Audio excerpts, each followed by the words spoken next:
छात्रों, ज्ञान गंगा एकेडमी में आपका स्वागत है। आज हम प्राचीन इतिहास के सिलेबस के बारे में जानकारी लेंगे और जानेंगे कि कौन कौन से सिलेबस प्राचीन भारतीय इतिहास में इंक्लूड किया गया यानी शामिल किया गया है। उसके बारे में थोड़ा सा हम जानकारी ले लेते हैं। उसको हम 4 पार्ट में बांटकर इसको देखेंगे कि कौन कौन से प्राचीन भारतीय में मुख्य सिलेबस, मुख्य बिंदु क्या हैं। जैसे लिखा गया है प्राचीन भारतीय इतिहास। प्राचीन भारतीय इतिहास में हम पढ़ेंगे पाषाण काल, पाषाण काल के बाद पढ़ेंगे सिंधु घाटी की सभ्यता पढ़ेंगे, फिर ताम्रपाषाण संस्कृति पढ़ेंगे, तत्पश्चात लौह संस्कृति पढ़ेंगे, फिर महापाषाण संस्कृति पढ़ेंगे, फिर उसके बाद तत्पश्चात पढ़ेंगे मृदभांड संस्कृति पढ़ेंगे। उसके बाद आते हैं सेकंड यूनिट में आते हैं तो हम वैदिक सभ्यता पढ़ेंगे। उसके बाद सूत्रकाल के बारे में जानकारी लेंगे। तत्पश्चात महाकाव्य काल क्या होता है, प्राचीन समय में क्या था उसके बारे में। फिर हम चले आते हैं महाजनपद काल पे, महाजनपद काल के बारे में जानकारी लेंगे। पुनः उसके पश्चात हम ईरानी और यूनानी आक्रमण कब हुआ उस समय महाजनपद काल के दौरान। फिर हम पढ़ेंगे जैन धर्म और बौद्ध धर्म को पढ़ेंगे। फिर हम तीसरी यूनिट में आते हैं तो हम पढ़ेंगे मौर्य काल क्या होता है, मौर्योत्तर काल क्या होता है। फिर मौर्योत्तर काल के दौरान हमारे यहाँ विदेशी आक्रमण कुछ हुए थे, उस विदेशी आक्रमण के बारे में जानकारी लेंगे। जैसे इंडो ग्रीक, शक, पहलो, कुषाण, शुंग, कणव, सातवाहन और वाकाटक वंश। उसी दौरान जब मौर्योत्तर काल चल रहा था तो उसी दौरान दक्षिण भारत में संगम काल और गुप्त काल का उत्पत्ति होती है। उस समय संगम काल चल रहा था, गुप्त काल भी चल रहा था, पुष्यभूत वंश चल रहा था। पुष्यभूत वंश के जो संस्थापक थे वो राजवर्धन थे। उसके बाद इसी में एक महान शासक हुआ करता था, क्या हुआ करता था, हर्षवर्धन। हर्षवर्धन के बारे में जानकारी लेंगे, उसका कैसे क्या वो रहा। उसके बाद हम चले आएंगे चौथी यूनिट पे, पढ़ेंगे त्रिकोणीय संघर्ष।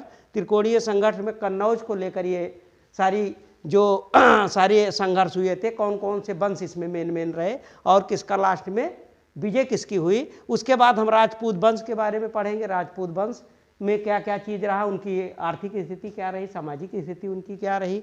उसके बाद दक्षिण भारत के कुछ प्रमुख राजवंश हैं, उसके बारे में जानकारी लेंगे। तत्पश्चात हम बंगाल के राजवंश पढ़ेंगे, उसमें मेन है पाल वंश। पाल वंश के बारे में जानकारी लेंगे। तत्पश्चात हम कश्मीर के राजवंश के बारे में जानकारी लेंगे। इस सबके पढ़ने के बाद हम प्रत्येक यूनिट में 100 नंबर का PDF बनाएंगे और इसमें जो मेन क्वेश्चन होंगे उनको हम देंगे। जो आपकी प्रॉब्लम होगी उसके बारे में बताई जाएगी, आपसे हल करवाया जाएगा। उसके बाद सेकंड यूनिट के बारे में भी हम PDF देंगे 100 नंबर का। थर्ड यूनिट में 100 नंबर का PDF देंगे आपको।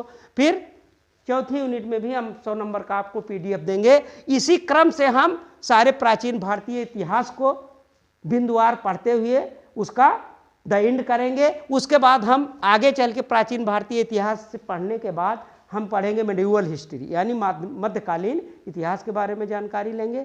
तत्पश्चात जब मध्यकालीन इतिहास हमारा खत्म हो जाएगा तो उसके बाद हम आधुनिक इतिहास के बारे में जानकारी लेंगे। जैसे आधुनिक इतिहास को कहा जाता है मॉडर्न हिस्ट्री। मॉडर्न हिस्ट्री से आजकल ज़्यादा सवाल बनते हैं, उसके बारे में हम जानकारी लेंगे और बिंदुवार, ताकि आपका कोई क्वेश्चन उसमें छूटने ना पाए। हम प्री के दृष्टि से भी देखेंगे और मेंस की भी दृष्टि से देखेंगे। जो उसका कॉन्सेप्ट होगा, जो सारी अवधारणाएँ होंगी, कौन कौन सी मेन अवधारणाएँ। आज तक आपने बहुत सारी इतिहास के बारे में बहुत लोगों ने पढ़ाया होगा, लेकिन हम कुछ विशिष्ट देने का आपको प्रयास करेंगे कि क्या चीज़ विशिष्ट, उसमें क्या चीज़ है।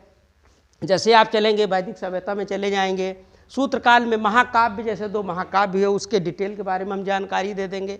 जैसे आप मौर्य काल में कौन कौन से वंश रहे, कैसे कैसे ये विजय, मौर्य काल का सबसे प्रतापी राजा कौन रहा, चक्रवर्ती सम्राट भी कहा जाता है चंद्रगुप्त मौर्य को, ठीक है। उसके बाद मौर्योत्तर काल में, मौर्य काल के बाद आपका मौर्योत्तर काल आता है, उसी से जुड़ा हुआ तमाम इसमें राजवंश। इसी दौरान हमारे तमाम विदेशी आक्रमण हुए।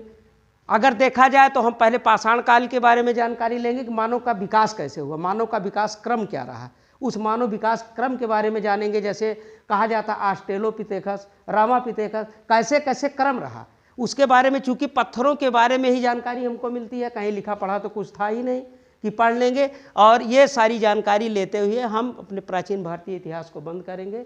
आज का छात्रों यही इतना हमारा होता है कि आपको सिलेबस के बारे में बताया जाएगा। धन्यवाद। जय हिंद, जय भारत।